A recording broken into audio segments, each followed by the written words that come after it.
할렐루야. 오늘은 금요 말씀 시간입니다. 오늘도 말씀을 통해서 하나님의 크신 은혜가 또 여러분 삶 가운데 더해지고 소망과 힘을 얻는 시간 될 수 있게 되기를 축복합니다. 오늘 본문의 말씀은 열왕기하 8장 16절에서 24절까지 있는 말씀을 통해서 세상 길을 부러워하지 마라는 제목으로 은혜를 나누기를 원합니다. 지금까지 우리가 주로 엘리사 선지자에 대한 이야기를 나누었습니다. 근데 엘리사는 북왕국에 있던 선지자였습니다. 그러니까 지금까지 이야기는 모두가 북왕국에 대한 이야기죠. 아합 왕, 이세벨 이런 이야기도 다 북왕국 이야기였습니다. 그런데 오늘 본문은 잠깐 상황을 바꾸어서 남왕국에 대한 이야기를 하고 있습니다. 남왕국은 북왕국은 대다수의 왕들이 거의 모든 왕들이 악한 왕이었는데 남왕국의 왕들은 그 중에도 간혹 훌륭한 왕들이 있었죠. 아사왕, 백만 대군을 무찔렀던 왕이지요. 그리고 히스기야 왕 이야기는 우리가 잘 알려져 있죠. 사네립을 물리쳤던 이야기가 있습니다. 그 다음에 요시야 왕 같은 왕도 있었고, 그 중에 여호사밧도 우리에게 잘 알려져 있죠. 종교개혁을 일으켰고, 그 중에서도 잘 알려진 것은 모압, 암몬, 세겜의 연합군을 일으켜서 갑자기 공격에 왔을 때 선지자의 말을 듣고 금식하고 기도하면서 전쟁터에 성가대를 맨 앞세워서 나아갔죠. 여호와는 선하시다. 그의 인자하심은 영원하시다라고 성가대가 찬양하면서 전쟁터에 나갔더니 갑자기 그 앞에서 혼란이 일어나고 자멸하는 일이 있었습니다. 생명을 건 전장터에 성가대를 이렇게 앞세웠으니까 그의 믿음이 어땠는가 하는 것을 우리가 알 수가 있지요. 그런데 오늘 본문은 그 여호사밧의 아들이었던 여호람에 대한 이야기입니다. 여호람이 왕이 되고 나니까 갑자기 나라의 기세가 다 약해져 버리게 됩니다. 그래서 지금까지 속국으로 있던 여러 나라들이 이제는 독립하겠다고 이제 반역을 꾀하게 되어집니다. 오늘 본문에 보면 20절에 있는 말씀에 보니까 여호람 때에 에돔이 유다의 손에서 배반하여 자기 위에 왕을 세운 거로, 지금까지는 왕이 없이 그냥 속국으로 있었는데 이제는 자기도 독립하겠다고 왕을 스스로 세운다는 이야기입니다. 그리고 또 22절에 보면 이와 같이 에돔이 유다의 수하에서 배반하였더니 오늘까지 그러하였으며 그때 림나도 배반하였더라. 림나라고 하는 도시가 나오죠. 림나라고 하는 도시는 서쪽에 있는 블레셋 가까이 있는 조그만 부족 도시 국가였습니다. 얼마 되지 않는 세력이지요. 근데 늘 속국으로 있었는데 이제 요람이 왕이 되고 나라가 점점 국력이 약해지니까 자기도 독립하겠다고 합니다. 독립하겠다고 하고 속국에서 벗어나려고 하는데 그 조그만 나라를 싸워서 이기지 못하는 것 정도로 국력이 많이 약화되어져 있는 것을 보게 됩니다. 이것을 바라보면서 우리가 무엇이 또 나라를 이렇게 약하게 만드는가 하는 것도 생각해 보아야 되겠고, 또 우리의 삶 가운데서도 이전의 영광이 점점 사라지고 있다고 한다면 그 이유가 무엇일까 하는 것을 우리가 생각해 보아야 하겠지요. 특별히 오늘 요람의 연약함보다는 요람은 뭐 원래 악한 왕이니까 그것보다는 그 앞에 여호사밧이 자녀에게 무엇을 준비해 주지 않았는가, 어떤 실수를 했기 때문에 그 다음 세대가 온전하게 되지 못하는가 하는 그것을 중심으로 해서 살펴보려고 합니다. 첫째는 여호사밧은 끝까지 철저한 종교개혁을 하지 않았다는 것을, 그것이 다음 세대에 문제를 일으키는 이유였다는 것을 알 수가 있습니다. 병행 본문인 역대하 20장에도 보면 여호사밧에 대한 이야기가 나오는데 32절에 여호사밧이 그의 아버지 아사의 길로 행하여 돌이켜 떠나지 아니하고 여호와 보시기에 정직하게 행하였으나 산당만은 철가지 아니하였으므로 백성들의 마음이 주께로 돌아오지 아니하였다라고 말하고 있습니다. 산당을 제거해야 되는데 산당까지는 제거하지 못했다는 것을 알 수가 있지요.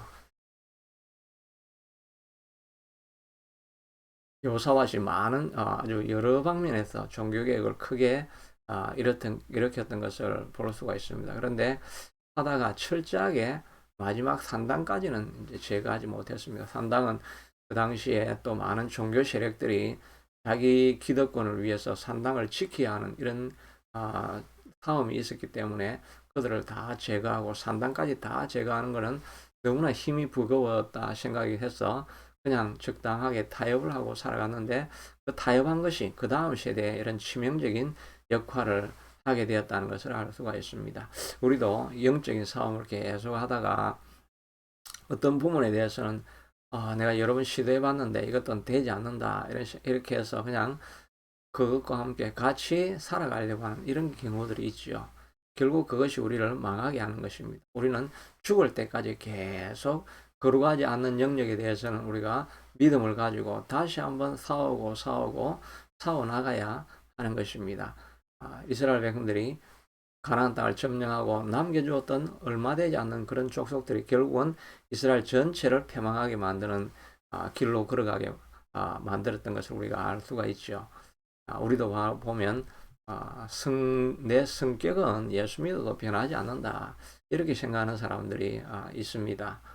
물론 우리 기질은 변하지 않습니다. 우울질의 기질이 있는 사람이 그렇게 있고 또 어떤 사람은 다혈질의 기질이 있는 사람들 뭐 이런 각기 타고난 기질은 변화시킬 수가 없지요. 그러나 그것을 바탕으로 한 성격 혹은 성질은 바꿔질 수가 있는 것입니다. 아무리 화를 잘 내던 사람도 다혈질이 돼가지고 화를 벌컥벌컥 내던 사람도 예수를 만나게 되면 그 화가 조절이 되어지고 온유한 사람이 되어집니다. 반면에 다혈질이기 때문에 무엇인가 하나님의 뜻한 것이 있으면 돌파하는 일이 있어서 하나님의 뜻은 반드시 이루어내는 그런 아름다운 성격으로 바뀌어져 가지요. 기질은 다혈질은 그대로 가지고 있으면서 그것이 화를 내는 악한 방향이 아니라 좋은 방향으로 무엇이든지 아주 돌파하는 리더십을 가지고 뭔가를 뚫어내는 이런 좋은 성격으로 바꿔질 수가 있습니다. 우울질은 예수 믿고 나서도 그 우울질은 변하지가 않죠. 그래서 좀 소극적인 것 같이 보이게 되고, 그래서 아무것도 할 수 없다. 이런 늘 열등감이나 디프레션에 우울증에 빠지는 그런 성격이 있을 때 그것이 바뀌어져서 오히려 우울질이기 때문에 아주 겸손하고 온유하고 평화로운 사람으로 주변에 어떤 곳을 가든지 간에 화해를 만들어내는 그런 좋은 성품으로 바꿔지게 되죠. 다혈질적으로 막 뭔가 활동적이지는 않지만 고요한 그 모습 가운데서 좋은 면으로 이렇게 드러나서 바뀌어지는 것입니다. 우리의 성격도 이렇게 주님 안에 들어오면 성령의 역사가 일어나면 완전히 바뀌어질 수가 있는 것입니다. 그런데 우리가 조금 지나다가 내 성격은 바뀌어지지 않는 것 같아. 그러면서 예수 믿고도 화를 내고 또 예수 믿고도 늘 디프레션에 빠지고 지내게 되고 이런 생각들을 계속하면서 고칠 생각을 하지 않을 때 그것이 결국은 우리 삶 가운데 큰 위험으로 다가오게 되고 다음 세대까지 영향을 미치게 되는 것을 알 수가 있죠. 그러니까 우리가 죽을 때까지 내 안에 있는 산당을 제거하기 위해서는 끊임없이 우리가 계속해서 싸우고 나아가야 할 것입니다. 가정에 고질적으로 있는 문제가 있다고 한다면 우리 가정은 뭐 이 문제는 어쩔 수 없다고 하는 것이 아니라 그 문제를 보듬고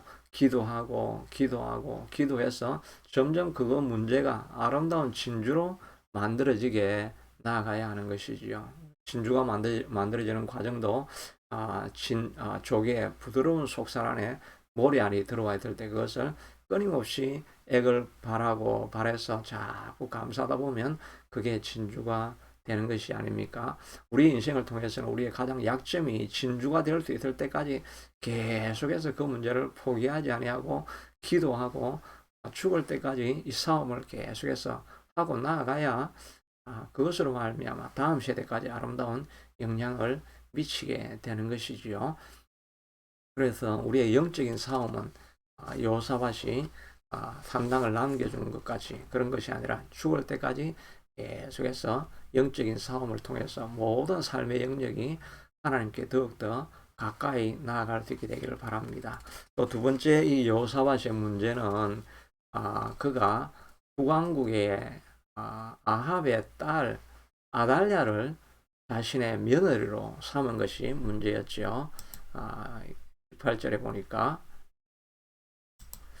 그가 이스라엘 왕들의 길을 가서 아합의 집과 같이 하였으니 이는 아합의 딸이 그의 아내가 되었음이라. 그가 여호와 보시기에 악을 행하였으나 아합의 딸이 그의 아내가 되었다. 그러니까 과거에 뭐 결혼은 아들이 하는 게 아니라 아버지가 시켜준 것 아닙니까? 아버지 여호사밧이 아합과 정략을 맺고 정략 결혼으로 그 딸을 데리고 와서 며느리로 삼은 것입니다. 이 아합의 딸이 누굽니까? 이세벨의 딸 아닙니까?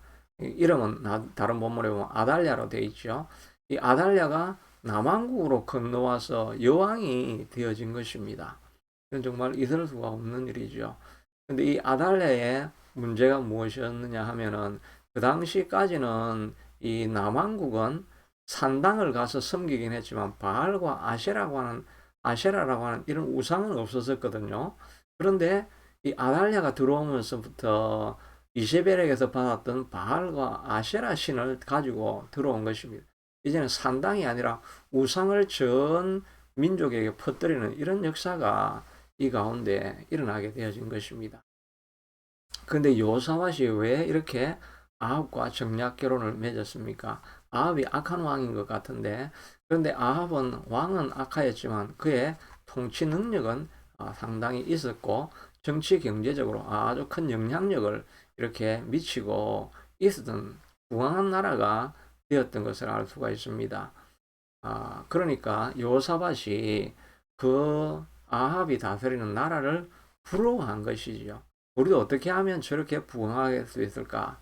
우리는 이렇게 열심히 예수를 믿고 신앙대로 살아가려고 하는데 이렇게 늘 쪼달리면서 살아가는데 저기는 악을 행하는데도 저렇게 잘 사니까 정말 이 바알이나 아세라가 풍요를 주는가 보다, 복을 주는가 보다 이렇게 하니까 그 부를 우리도 가져올 수 있는 방법이 없을까? 그렇게 해서 자주 내왕을 하면서 교제를 하고 우리는 서로 하나입니다라고 하는 이런 생각을 했던 것입니다. 그러나 우리가 예수 믿을 때 복을 얻지 못한다 할지라도 우리는 좁은 길을 걸어가고 세상의 길을 걸어가지 않아야 됩니다. 그런데 이 세상의 길이 다 무엇입니까? 처음에는 우리의 소원을 들어줍니다. 부유하게도 만들어주고 또 높은 지위에도 올라가게 만들어주고 우리의 삶을 쾌락이 가득하게 행복하게 만들어주는 것 같습니다. 그러나 조금 지나면 그것이 부메랑이 되어서 자신을 결국 멸망시키는 것, 이것이 바로 세상의 길이지요. 특별히 신을 받아서 부당이 되고 이런 사람들의 삶을 이야기를 들어보면 다 그렇죠. 처음에 그 사람의 소원은 다 들어준다고 합니다. 그런데 한번 들어주고 나면 거기에 이제 종이 되어지고 거기에 매여 있어야만 해서 절대 떠날 수 없게 만들고 자기 종으로 만들게 되니까 결국은 그 삶이 피폐해지고 가정이 다 고통스러운 그런 자리로 빠지게 되는 것입니다. 세상은 처음에는 우리에게 원하는 것을 주는 것 같은데 결국은 행망하게 만들어가는 것입니다. 그러나 하나님의 길은 좁은 길이고 어려운 길이고 고난이 있는 길인 것 같은데 그 길을 계속 따라가다 보면 그 길이 우리를 평안으로 이끌어가고 영구한 복으로 이끌어가고 삶의 평안과 안정을 가져오는 길이라는 것을 세월이 지나면 우리가 알 수 있게 되는 것이지요. 그런데 이 여호사밧은 그 길을 잃어버렸던 것을 볼 수가 있습니다. 우리도 끊임없이 이런 세상의 유혹을 받고 있지 않습니까? 좀 더 편한 길, 안전한 길, 쾌락이 있는 길, 복이 있는 길을 걸어가려고 하면서 하나님이 주신 좁은 길을 놓아버릴 때가 있지요. 우리가 주의를 범하고 또 뭐 허물들을 이제 포기하고 이렇게 하면 좀 더 부를 가져오는 것 같은데 결국은 그러다 보면 부와 또 세상에 우리가 묶이게 되는 것을 보게 되는 것입니다. 비록 좁은 길이라 할지라도 하나님이 주신 길을 걸어갈 때 그 다음 세대가 일어나고 우리의 삶에 참된 복이 될 줄로 믿습니다. 좁은 길을 선택하고 승리하여서 하나님께 영광이 될 수 있는 삶이 되기를 축복합니다. 자비하신 아버지 하나님, 오늘도 요람이 실패한 길은 여호사밧의 그의 정책에 실패해 있었던 것을 보게 됩니다. 하나님, 우리의 삶 가운데 마지막 남은 부분, 정말 고치기 힘든 그 부분이라 할지라도 죽을 때까지 평생 거룩을 향해서 우리가 나아가고 끝까지 영적인 싸움을 멈추지 않는 우리가 될 수 있게 도와주시기를 원하고 소원합니다. 또 세상의 길이 넓은 길인 것 같지만 예수님의 좁은 길을 선택하며 걸어가는 우리가 되어서 결국은 승리하는 우리가 되게 축복하여 주옵소서. 예수님 이름으로 기도드리옵나이다. 아멘. 오늘 하루도 승리하시는 저와 여러분이 되기를 축복합니다. 그리고 오늘도 9시경에 줌 기도회는 계속하고 있습니다. 동참하시기를 원하시는 분은 연락하시면 위에서 기도 제목을 주시면 우리가 계속해서 기도해 드리게 됩니다. 동참할 수 있는 되기를 바랍니다.